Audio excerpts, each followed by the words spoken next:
it's Jordan and welcome back to my channel. Today I'm going to be doing a non-spoiler series review of the Mara Dyer trilogy by Michelle Hodkin, which consists of The Unbecoming of Mara Dyer, which I gave a 4 out of 5 stars, The Evolution of Mara Dyer, which I gave a 4 out of 5 stars, and The Retribution of Mara Dyer, which I gave a 5 out of 5 stars. Going into the story, I really had no idea what it was about. There's not a good synopsis out there that people who talk about the series really share. Basically, what they say is it is a psychological paranormal thriller that involves a young girl, Mara, who has an accident, and following the accident, she starts to see her dead friends. So the whole question of the first book is, are these hallucinations real, or is Mara going crazy? And that's really the selling point on the series for a lot of people. It's really what pushes them to want to read it. Also the fact that it is extremely confusing, that term to describe this series very often. The first 2 books are very difficult to follow, but I will say that with each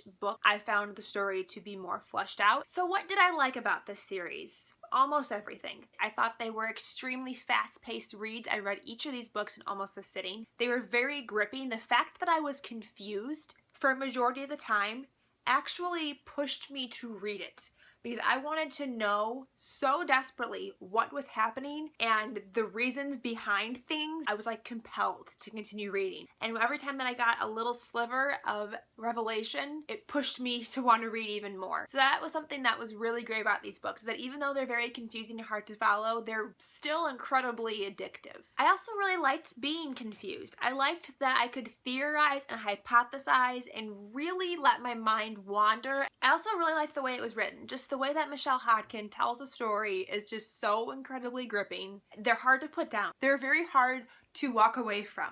I really also liked Mara as a character. I thought she was a great narrator. She had a very witty, sarcastic tone to her. She cracked these hysterical jokes. In the first book, I was very hesitant to laugh at the jokes that she was cracking because they were always at her expense. But the lighthearted humor to it definitely offset the darker tone of the story. I also really enjoyed Noah. I thought he was the saving grace for book 1. If we didn't have Noah in the first book, I would have found this to be much more of a Shatter Me situation where everything was just down and depressing and just like sad. He was a great opposite for Mara. I also think that Michelle Hodkin is a brilliantly intelligent individual. I did buddy read this with Trina in between chapters. I did not mention that before. When we finished The Retribution of Mara Dyer, I was like, oh, that's the explanation for the story. Trina explained to me what was really happening and what Michelle Hodkin was really trying to do, that it blew my mind. I am not a literary English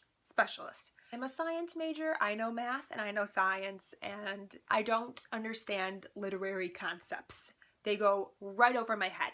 And I feel like that's the problem with this last book, why so many people don't like it. So because you're reading it for leisure, I don't think you think to look for this particular literary topic, but when someone explains it to you, you're like, oh my god, that was incredible. And it tied together beautifully, and it made the first 2 books make so much more sense. I really appreciate the series and appreciate what the author tried to do with this. I think it's hindered slightly by how it was approached almost, because it's a YA audience, and I don't know if the audience isn't as educated like myself in this topic, or if they're not looking for this topic. I don't want to tell you what it is because it's a spoiler. If you want to hear more about it, you can watch Trina's series review on this series. She did a wonderful job explaining the last book and the concepts in it. It's spoilery, but she did a fantastic job. One of my biggest issues, and I don't even have that many issues, was the romance, which is ironic because I really liked Noah and I really liked Mara. It was really